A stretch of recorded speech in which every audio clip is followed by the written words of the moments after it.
அதான்.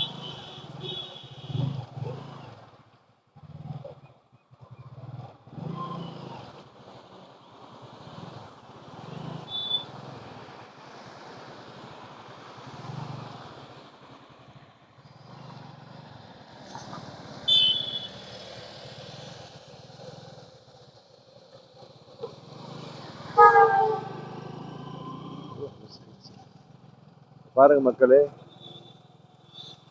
இந்த வீட்டில் என்னால் பாடி வந்து டயர்ட்லாம் இல்லை, பாடி வந்து நல்லா தான் இருக்கு. ஆனால் கண்ணு மட்டும் பார்த்தீங்கன்னா எனக்கு அப்படியே ஒரு மாதிரி சொப்பிச்சு. ஏன்னா நேற்று கும்பமேளாலையும் வந்து அங்கே சரியா தூக்கம் இல்லை.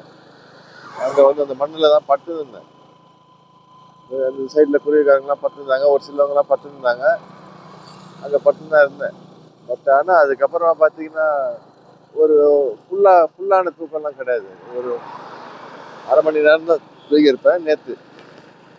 அதுக்கு முந்தின நாள் பார்த்தீங்கன்னா ரிவான்ற ஊரில் ரூம் எல்லாமே வந்து ஃபுல்லு.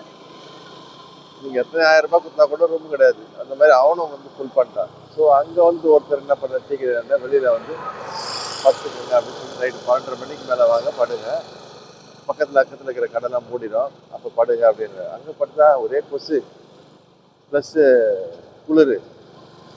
அப்படியே ஒரு மணி நேரம் அங்கே. அப்போ ஒரு மணி நேரம் 2 நாளில் 48 ஹவர்ஸில் நான் வந்து 2 மணி நேரம் தான் தூங்கியிருக்கேன். அதனால் பாடி பிரிஸ்காக இருந்தாலும் மைண்டில் அந்த கண்ணு வந்து சொப்பிச்சு. வண்டி ஓட்டும் போது வந்து எதிரில் இருக்கிற வண்டி வந்து டல்லாக தெரிஞ்சுது. அதனால் நான் பார்த்தேன், இப்போ எங்கே வேணாலும் நம்ம படுத்துக்கலாம் அப்படின்னு சொல்லிட்டு நான் அப்படியே இந்த கைத்து கட்டில் இருக்கிற வீடுகள் எல்லாத்தையும் அப்படியே சைடில் அப்படியே பார்த்துட்டே வந்தேன்.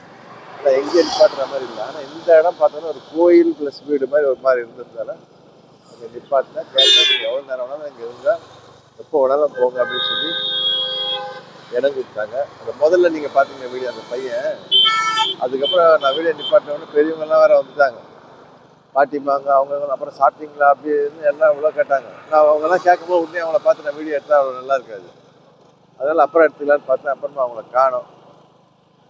சரி, எது எப்படியோ நான் வந்து கிளம்பிட்டேன். இப்போ வந்து மணி பார்த்தீங்கன்னா 3:30. நான் படுத்தது எத்தனை மணிக்குன்னு இப்போ எனக்கு ஞாபகமே இல்லை. அந்த அளவுக்கு ஃப்ரெஷ் ஆகிட்டேன்.